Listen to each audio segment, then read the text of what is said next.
As it's always been at BHBL, we are parents, teachers, community members, and school leaders working together to create a world-class education for the students in our community.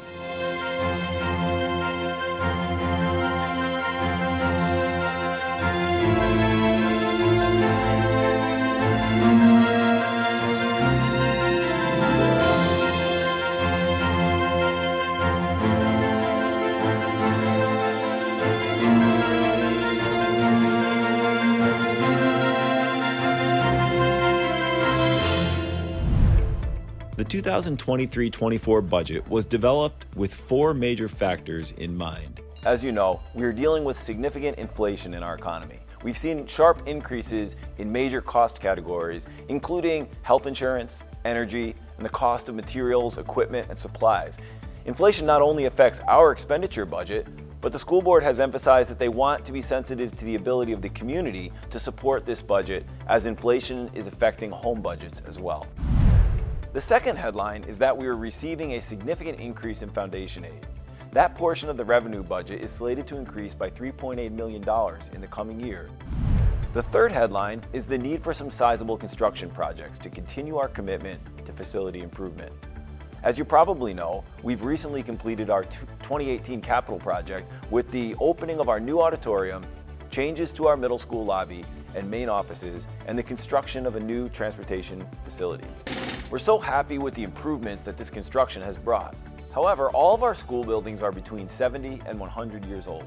For this reason, we will continue to stay on a 5-year cycle for bond referendums. We need to take advantage of the summer to do a couple of smaller facilities projects paid for through this 2023-2024 budget. Most of this work is focused on replacing old asbestos flooring and addressing other infrastructure improvements. The fourth headline of the 2023-24 budget season is the expiration of the federal grants. Most of you probably remember that schools received some significant grants following the pandemic. The purpose of these grants was to provide services for students that would help them academically and socially as things got back to normal. The grants were short-term revenue, lasting only 2 to 3 years, and they're beginning to expire. With these grants, we hired guidance counselors in our elementary schools, remedial math specialists, some additional reading and special education teachers, and classroom teachers to help us bring down class size. These additions worked out very well, so well in fact that we really don't want to lose them. In many cases, as you look back, they were positions that we've wanted to add for a long time. In the end, the budget puzzle involves balancing the things we just talked about. We've put together a budget for 2023-24 that we believe meets all of these needs. The $81.6 million budget will require just a 1.12% increase to the local levy. Considering new construction in our district, we estimate that this will result in no increase in the overall local tax rate this fall. Chris will have more on the numbers in a few minutes, but first, Dave, can you tell us about some of the specific initiatives in this budget? Sure. I want to highlight a few areas that help to guide our discussions this year. These include partial restoration of our elementary reading program, which was reduced due to budget constraints a few years ago. We will be adding an additional reading teacher to support students across our 3 elementary schools.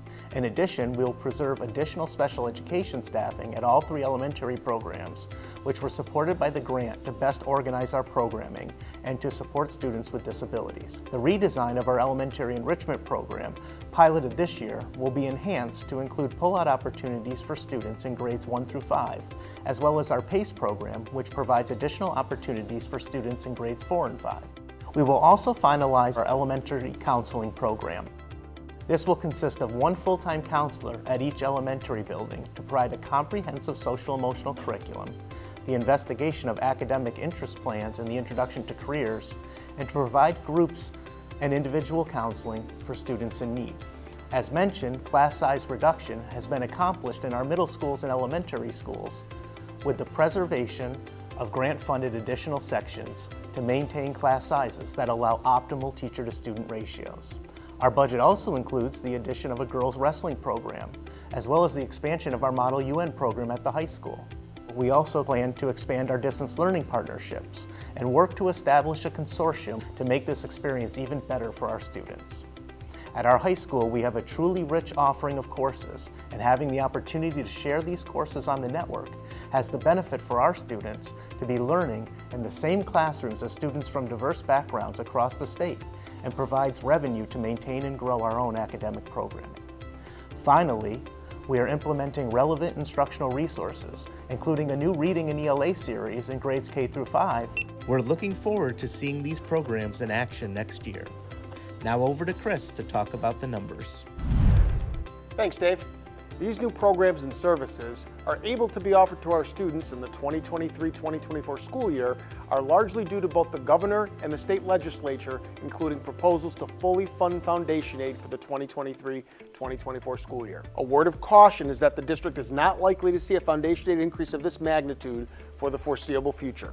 As far as the expenditure side of the budget is concerned, there are several items of note. Items related to employee salaries, benefits, and payroll taxes are largely related to the increase in district staffing described earlier, increases dictated by existing employee contracts, and a larger than usual estimated health insurance rate increase of nearly 11%. We are utilizing some mitigating strategies, such as health insurance buyouts and onboarding of employees with higher employee percentage contributions toward health insurance to reduce this increase to the budgeted figures, but this is still an area of significant increase for the district. Increases to instructional equipment and transportation are largely related to the phase-in of state mandates and the deployment of a new transportation system called Tyler Drive. Over the course of at least the past 6 years, the increase in taxable assessed property in the district has resulted in the weighted average tax rate increases being significantly lower than the overall tax levy increase each year. We are pleased to report that for the 2022-2023 school year and the 23-24 school year, district tax rate increases will be significantly below the rate of inflation. Finally, for those that may qualify, the district has adopted 2 school tax exemption programs. In addition, for the past several decades, the state of New York has offered a STAR program to assist those that may qualify for school tax assistance. With all this said, all we have left to talk about are the specifics of the election itself. Our election will be held on Tuesday, May 16th in the high school gym. Polls will be open from 7 a.m. to 9 p.m. We have 3 open seats on the Board of Education, which are also going to be selected on May 16th. As we finish strong this year, we're already looking forward to continuing our mission into our 109th year. Thanks for joining us.